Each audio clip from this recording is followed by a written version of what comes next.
नमस्कार। डिजिटल युग की चुनौतियों और संभावनाओं से जुड़े दूरदर्शन मध्य प्रदेश के विशेष कार्यक्रम साइबर दुनिया में आपका बहुत स्वागत है।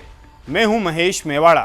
तकनीक ने जहां जीवन को आसान बनाया है, वहीं साइबर ठगों ने भी अपने तरीके और ज़्यादा शातिर बना लिए हैं। अब एलपीजी बुकिंग, केवाईसी अपडेट और सब्सिडी के नाम पर लोगों को निशाना बनाया जा रहा है, जहां एक क्लिक और एक ओटीपी आपकी मेहनत की कमाई साफ कर सकता है।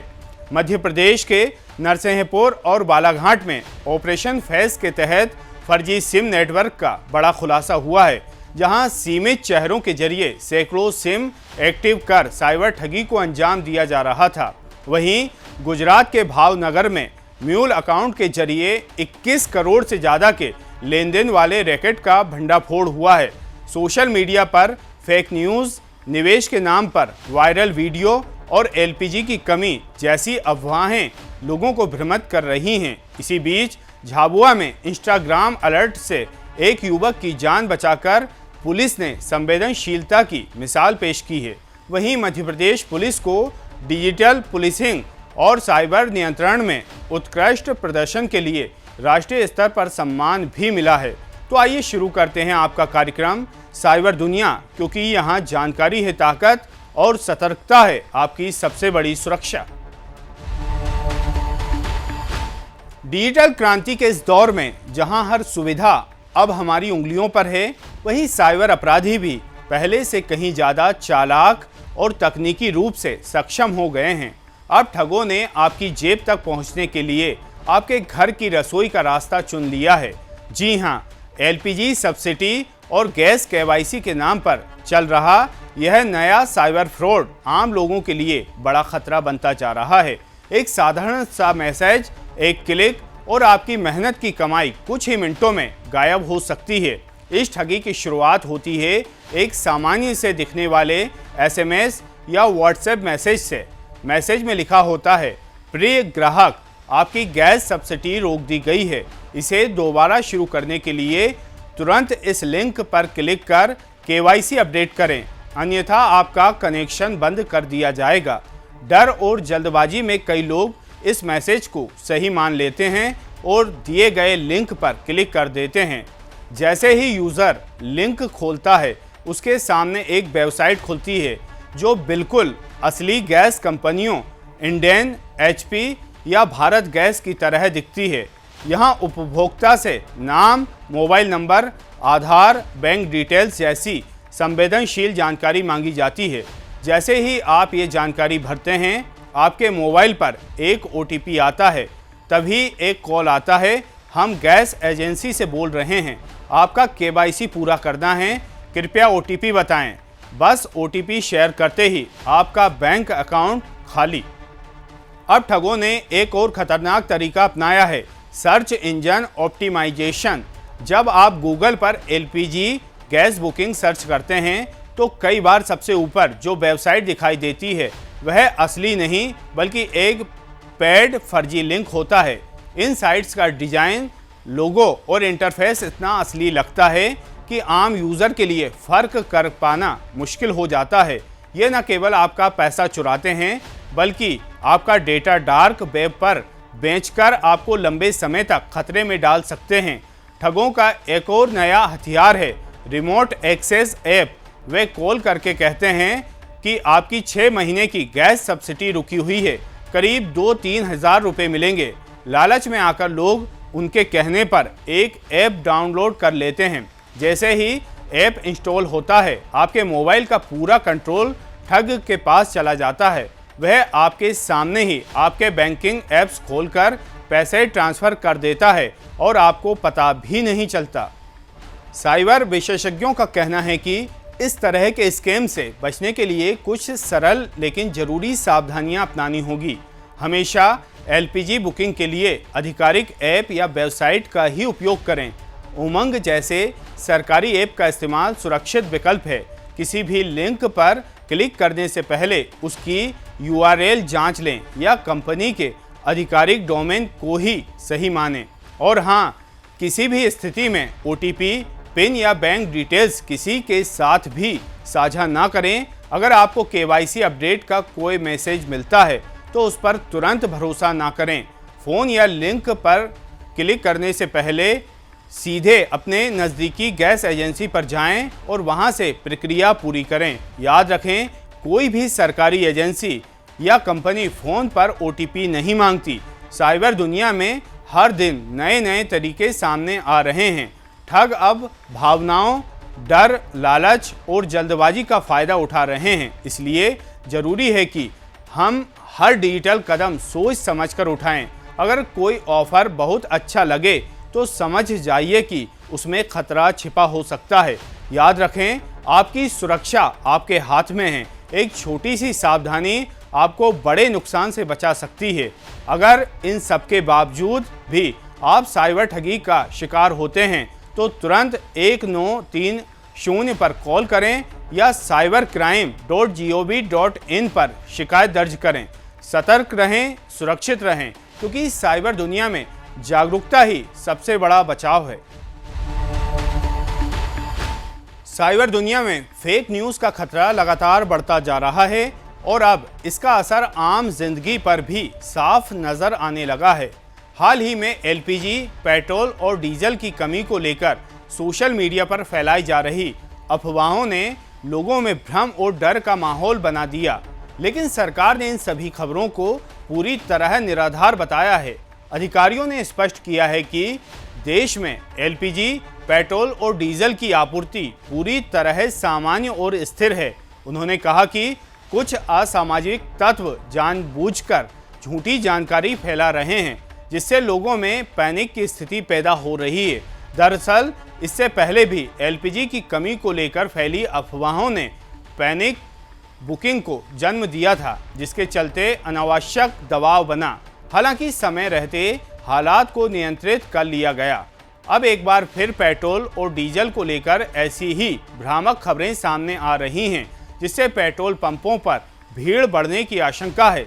सरकार ने साफ किया है कि ऐसी अफवाहों पर ध्यान देने की जरूरत नहीं है और नागरिकों को सामान्य तरीके से ही ईंधन की खरीदारी करनी चाहिए।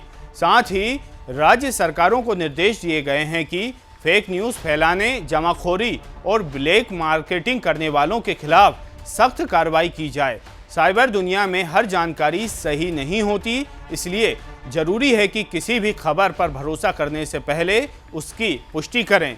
सतर्क रहें, अफवाहों से दूर रहें और जिम्मेदार नागरिक बनें।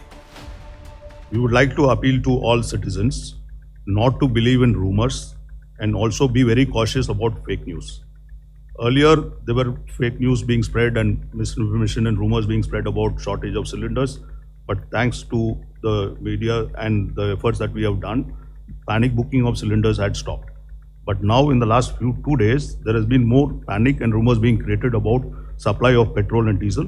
As my colleague had clearly pointed out, there is no shortage of supply of petrol and diesel. There is no need for the citizens to rush and reach the petrol pumps for their supplies. There are efforts being done to spread rumors. Please do not believe in these rumors. We also ask all the state governments to continue their action against anyone trying to spread fake news, misinformation, and also attempts being made by people to either hoard petrol or diesel or engage in black marketing of cylinders. It is very clear that there is no shortage and the supplies are in place, and we all need not panic and reach the petrol pumps or the OMCs for the supply of their cylinders. Cyber दुनिया में वक्त है एक छोटे से break का, जल्द लौटते हैं। मध्य प्रदेश के कोने कोने से आ रही हैं वो कहानियाँ जो आपके जीवन में लाएंगी हौसला और उम्मीद, जो आपकी जिंदगी में देंगी हौसला और सकारात्मकता। जहाँ मुश्किलें हैं वहाँ उम्मीद है और ये उम्मीद बनेगी आपकी ताकत। जहाँ खबरें सिर्फ घटनाएं नहीं, बनेंगी आपके लिए प्रेरणा, बनेंगी आपके लिए विश्वास की नई किरण। हर शनिवार वो कहानियाँ जो आपके जीवन में लाएंगी विश्वास की नई किरण। तो देखिए डीडी न्यूज मध्य प्रदेश पर हर शनिवार 9 बजे गुड न्यूज, सकारात्मकता का नया अंदाज। डिजिटल दुनिया के अंधेरे कोनों में बैठकर मासूम लोगों की गाढ़ी कमाई पर सेंध लगाने वाले साइबर अपराधियों के खिलाफ कानून का शिकंजा कसता जा रहा है। नरसिंहपुर पुलिस ने ऑपरेशन फेस के तहत एक ऐसे संगठित गिरोह का पर्दाफाश किया है जिसने फर्जी सिम कार्ड के जरिए ठगी का विशाल नेटवर्क खड़ा कर लिया था। यह गिरोह आपकी पहचान चुराकर डिजिटल अपराधों को अंजाम दे रहा था और आम लोगों को इसकी भनक तक नहीं लग रही थी। पुलिस की गिरफ्त में आए आरोपी संदीप पटेल, विनय सिलावट और संदीप कटारे पिछले कई वर्षों से इस साइबर फ्रॉड में सक्रिय थे। जांच में खुलासा हुआ है कि आरोपियों ने कुल 1232 फर्जी सिम कार्ड एक्टिवेट किए थे। इनमें संदीप पटेल ने 777, विनय सिलावट ने 327 और संदीप कटारे ने 128 सिम कार्ड अपने नेटवर्क के जरिए चालू कराए। इसका तरीका बेहद चालाकी भरा था। आरोपी मोबाइल सिम दिलाने के नाम पर लोगों से आधार कार्ड और जरूरी दस्तावेज लेते थे, लेकिन जब फेस वेरिफिकेशन की बारी आती तो असली दस्तावेजों पर अपना चेहरा इस्तेमाल कर सिम एक्टिवेट कर लेते। इस तकनीक के जरिए हजारों सिम कार्ड सक्रिय कर साइबर ठगी, फर्जी कॉलिंग और अन्य अपराधों को अंजाम दिया जा रहा था। पुलिस ने त्वरित कार्रवाई करते हुए तीनों आरोपियों को गिरफ्तार कर जेल भेज दिया है। हालांकि पुलिस का कहना है कि यह मामला आम नागरिकों के लिए एक चेतावनी है। पुलिस ने लोगों से अपील की है कि वे अपने दस्तावेज किसी को भी देते समय पूरी सतर्कता बरतें और यह सुनिश्चित करें कि उनका दुरुपयोग ना हो। एक छोटी सी लापरवाही आपको कानूनी मुसीबत में डाल सकती है। मध्य प्रदेश पुलिस द्वारा एक ऑपरेशन फेस चलाया जा रहा है जिसको हम बोलते हैं facial authentication and compliance enforcement.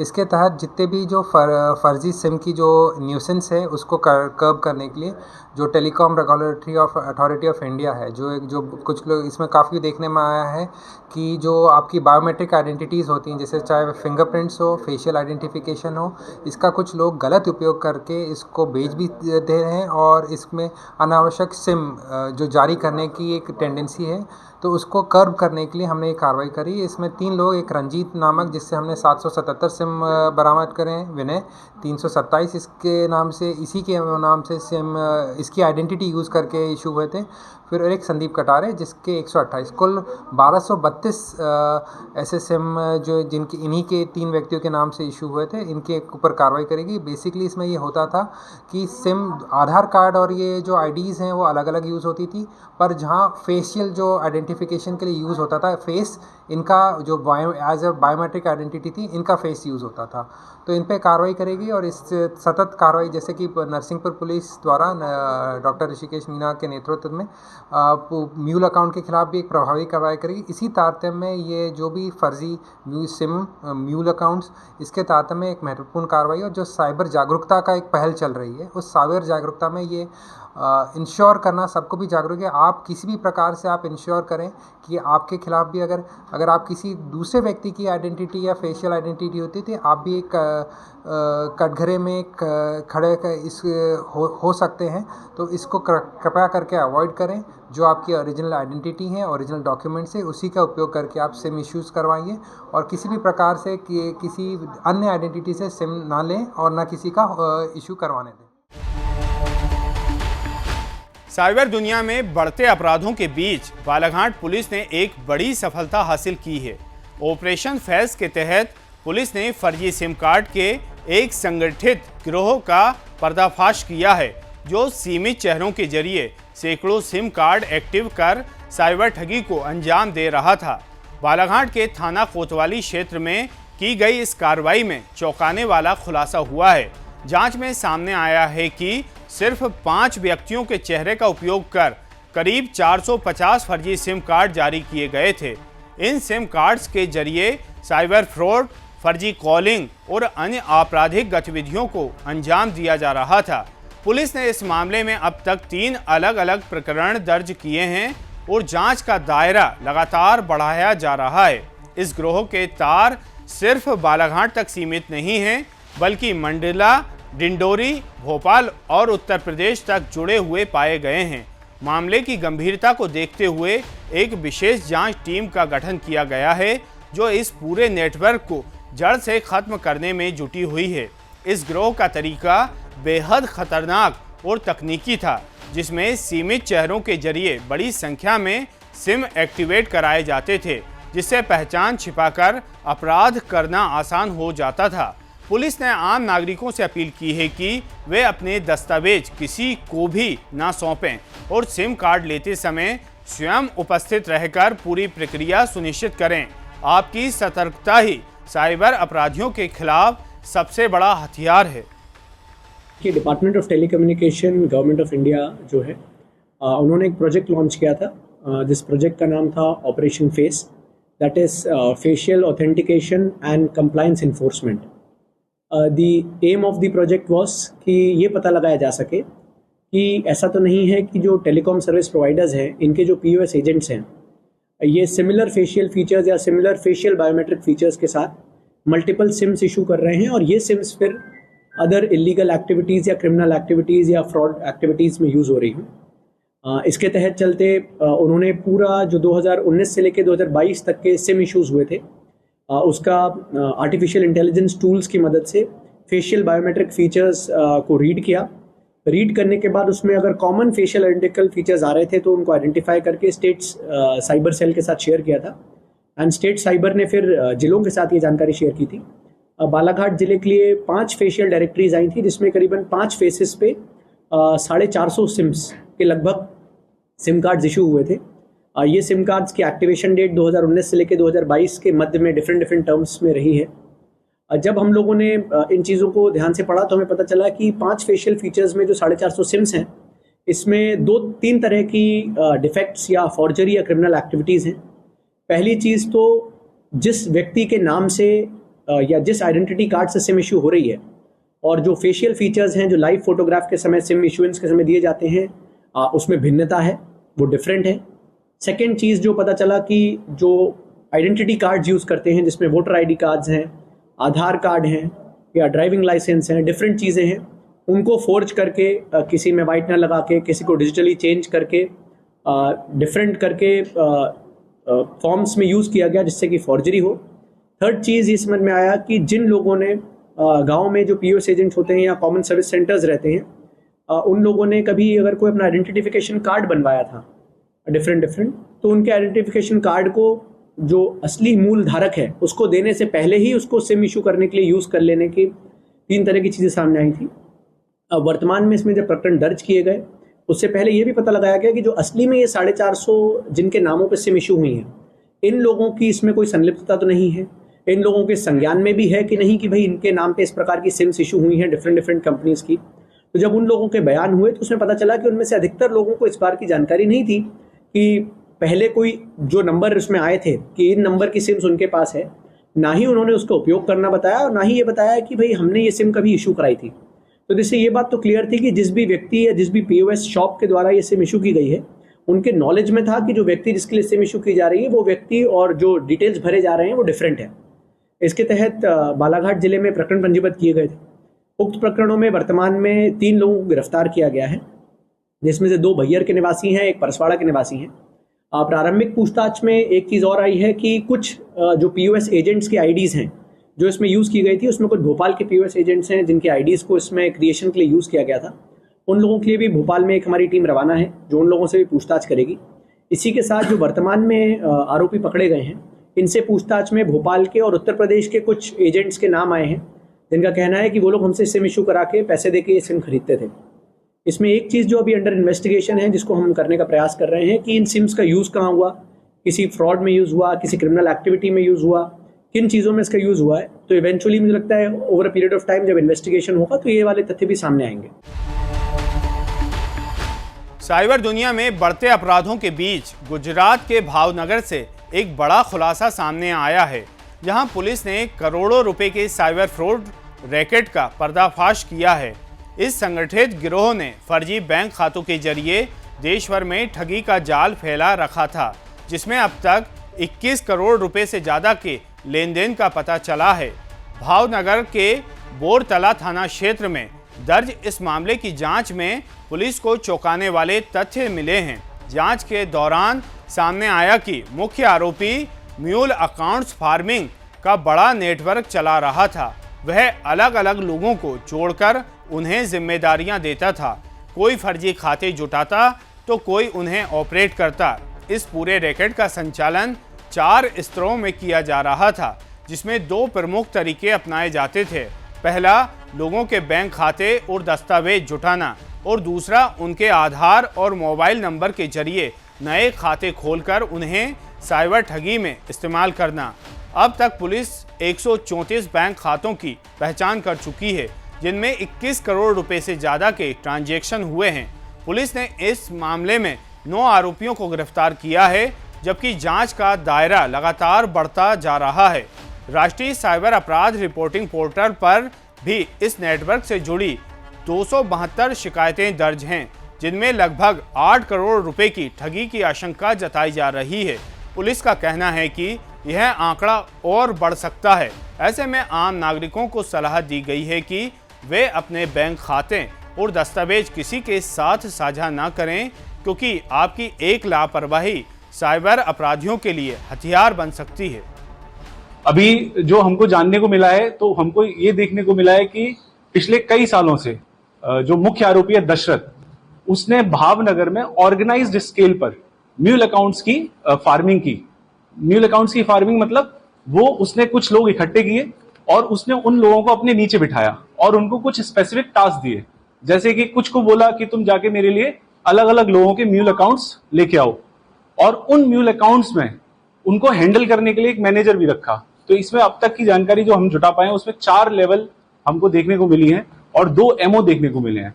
तो अगर मैं एमओ की बात करूं, तो पहला एक एमओ है, वो है कि कैसे म्यूल अकाउंट्स को जुगाड़ा गया और उनको जो है लालच दिया गया बारंबार कि तुम मुझे जो है अपने जो हमारा आधार होता है, फोन नंबर होता है, उसके बेसिस पे हम बैंक अकाउंट खुलवाते हैं।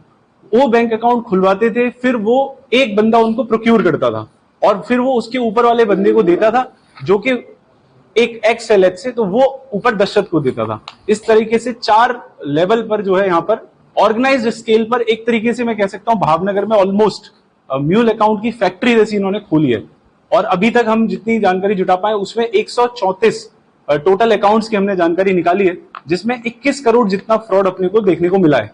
और अभी मेरे को ये लग रहा है कि इसमें जितनी हम गहरा तपास करेंगे, तो this is just the tip of an iceberg, कि ऐसा हो सकता है कि ये शायद और भी जो है रुपया ऊपर तक जाए और नंबर ऑफ अकाउंट्स भी इसमें ज्यादा हो सकते हैं। और साथ ही साथ NCPR पोर्टल जो है, जो गवर्नमेंट ऑफ इंडिया ने स्टार्ट किया है, उस पोर्टल में भी इन अकाउंट्स में फ्रॉड दिखाया गया है। तो अब तक NCPR पोर्टल में 272 जितनी कंप्लेंट्स रजिस्टर हुई और उसमें 8 करोड़ जितना फ्रॉड अमाउंट या शंकास्पद फ्रॉड अमाउंट अभी तक दिखाया जा चुका है। तो इस तरह से इसमें अभी आगे कार्रवाई चल रही है। साइबर दुनिया में तेजी से बढ़ते ऑनलाइन निवेश घोटालों के बीच एक नया मामला सामने आया है, जहां सोशल मीडिया पर वायरल एक वीडियो लोगों को गुमराह कर रहा है। इस वीडियो में केंद्रीय वित्त मंत्री निर्मला सीतारमण को एक निवेश योजना का प्रचार करते हुए दिखाया जा रहा है, जिसमें महज 22,000 रुपये लगाकर एक हफ्ते में 5.5 लाख रुपए कमाने का दावा किया जा रहा है। लेकिन सच्चाई इससे बिल्कुल अलग है। PIB फैक्ट चेक टीम ने इस वीडियो को पूरी तरह फर्जी और AI तकनीक से तैयार किया गया बताया है। जांच में स्पष्ट हुआ है कि ना तो वित्त मंत्री और ना ही भारत सरकार ने किसी भी ऐसे निवेश प्लेटफॉर्म का समर्थन किया है। दरअसल साइबर ठग अब आर्टिफिशियल इंटेलिजेंस का सहारा लेकर बड़े नेताओं और मशहूर हस्तियों के नकली वीडियो तैयार कर रहे हैं, ताकि लोगों का भरोसा जीतकर उन्हें ठगी का शिकार बनाया जा सके। फेसबुक जैसे प्लेटफॉर्म पर स्पॉन्सर्ड विज्ञापनों के जरिए ऐसे वीडियो तेजी से फैलाए जा रहे हैं। विशेषज्ञों का कहना है कि जल्दी अमीर बनने का लालच ही लोगों को साइबर ठगी का शिकार बनाता है। ऐसे में ज़रूरी है कि किसी भी निवेश से पहले उसकी पूरी जानकारी आधिकारिक वेबसाइट या विश्वसनीय स्रोतों से जांची जाए। याद रखें, अगर कोई स्कीम कम समय में ज़्यादा मुनाफे का दावा करे तो सतर्क हो जाएं। साइबर दुनिया में सुरक्षित रहने के लिए जागरूकता ही सबसे बड़ा हथियार है। साइबर दुनिया में सोशल मीडिया जहां कई बार खतरे की वजह बनता है, वहीं सही समय पर मिली जानकारी किसी की जिंदगी भी बचा सकती है। ऐसा ही एक सराहनीय उदाहरण सामने आया है झाबुआ से, जहां इंस्टाग्राम पोस्ट के जरिए मिले आत्महत्या संबंधी अलर्ट पर पुलिस ने त्वरित कार्रवाई करते हुए एक युवक की जान बचा ली। दरअसल झाबुआ पुलिस को इंस्टाग्राम के माध्यम से एक संदिग्ध पोस्ट की सूचना मिली, जिसमें एक युवक के आत्मघाती कदम उठाने की आशंका जताई गई थी। सूचना मिलते ही पुलिस ने बिना समय गंवाए युवक की लोकेशन ट्रेस की और मौके पर पहुंचकर उसे सुरक्षित बाहर निकाला। पुलिस की इस त्वरित और संवेदनशील कार्रवाई से एक बड़ा हादसा टल गया। इसके बाद पुलिस ने युवक को समझाइश दी और उसके परिजनों को भी बुलाकर काउंसलिंग की गई। अधिकारियों ने परिवार को मानसिक सहयोग देने और युवक पर विशेष ध्यान रखने की सलाह दी, ताकि भविष्य में ऐसी स्थिति दोबारा ना बने। इस घटना ने एक बार फिर साबित कर दिया कि डिजिटल प्लेटफॉर्म सिर्फ मनोरंजन का माध्यम नहीं, बल्कि संकट के समय जीवन रक्षक भी बन सकते हैं। वहीं पुलिस की तत्परता और मानवीय दृष्टिकोण ने इस मामले को एक सकारात्मक मिसाल बना दिया है। साइबर दुनिया में सतर्कता और संवेदनशीलता दोनों जरूरी है। झाबुआ पुलिस की इस मुस्तैदी ने यह संदेश दिया है कि हर अलर्ट को गंभीरता से लेना ही किसी की जिंदगी बचा सकता है। साइबर दुनिया के इस दौर में मध्य प्रदेश पुलिस ने अपनी डिजिटल दक्षता और नवाचार से एक नई मिसाल कायम की है। राजधानी भोपाल में पुलिस मुख्यालय पर एक गौरवपूर्ण क्षण तब देखने को मिला जब राष्ट्रीय स्तर पर मिले 3 प्रतिष्ठित स्कॉच अवार्ड्स औपचारिक रूप से पुलिस महानिदेशक कैलाश मकवाणा को सौंपे गए। यह सम्मान जन जागरूकता, डिजिटल पुलिसिंग और साइबर अपराध नियंत्रण में उत्कृष्ट कार्यों के लिए दिए गए हैं। दरअसल नई दिल्ली में आयोजित 106वें स्कॉच समिट 2026 के दौरान मध्य प्रदेश पुलिस को इन उपलब्धियों के लिए सम्मानित किया गया था। पुलिस मुख्यालय भोपाल में आयोजित कार्यक्रम में अतिरिक्त पुलिस महानिदेशक SCRB जयदीप प्रसाद, अतिरिक्त पुलिस महानिदेशक नारकोटिक्स D श्रीनिवास वर्मा और पुलिस कमिश्नर संजय कुमार ने ये अवार्ड DGP को सौजन्य भेंट किए। मध्य प्रदेश पुलिस ने बीते वर्षों में डिजिटल गवर्नेंस और साइबर क्राइम के खिलाफ जन जागरूकता अभियानों में उल्लेखनीय काम किया है।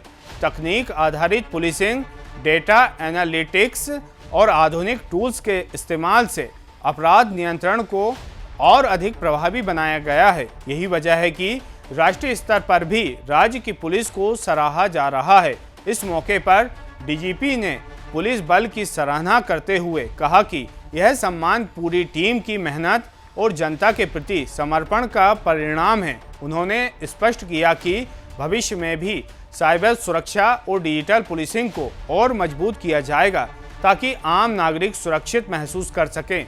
साइबर दुनिया में बढ़ते खतरों के बीच मध्य प्रदेश पुलिस की यह उपलब्धि न केवल गर्व का विषय है, बल्कि यह भरोसा भी दिलाती है कि तकनीक के जरिए अपराधियों पर कड़ी नज़र रखी जा सकती है। साइबर दुनिया कार्यक्रम में फिलहाल इतना ही। डिजिटल युग की नई हलचल, सकारात्मक पहल और साइबर सुरक्षा से जुड़ी अहम जानकारियां हम अगले अंक में फिर लेकर आएंगे। लेकिन याद रखिए, सोशल मीडिया का सही उपयोग आपको जोड़ता है, लेकिन थोड़ी सी लापरवाही आपको मुश्किल में डाल सकती है। इसलिए सतर्क रहें, जागरूक रहें और डिजिटल दुनिया का इस्तेमाल समझदारी से करें। अपने सुझाव और प्रतिक्रियाएं आप हमें हमारे ईमेल cyberdunia@gmail.com पर भेज सकते हैं। अगली बार फिर मुलाकात होगी साइबर दुनिया की नई खबरों और ख़ास हलचलों के साथ। तब तक के लिए दीजिए इजाज़त। नमस्कार।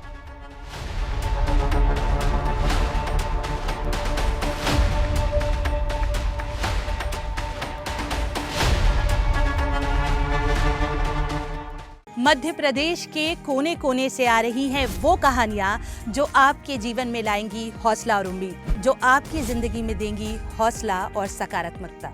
जहाँ मुश्किलें हैं वहाँ उम्मीद है, और ये उम्मीद बनेगी आपकी ताकत। जहाँ खबरें सिर्फ घटनाएं नहीं, बनेंगी आपके लिए प्रेरणा। बनेंगी आपके लिए विश्वास की नई किरण।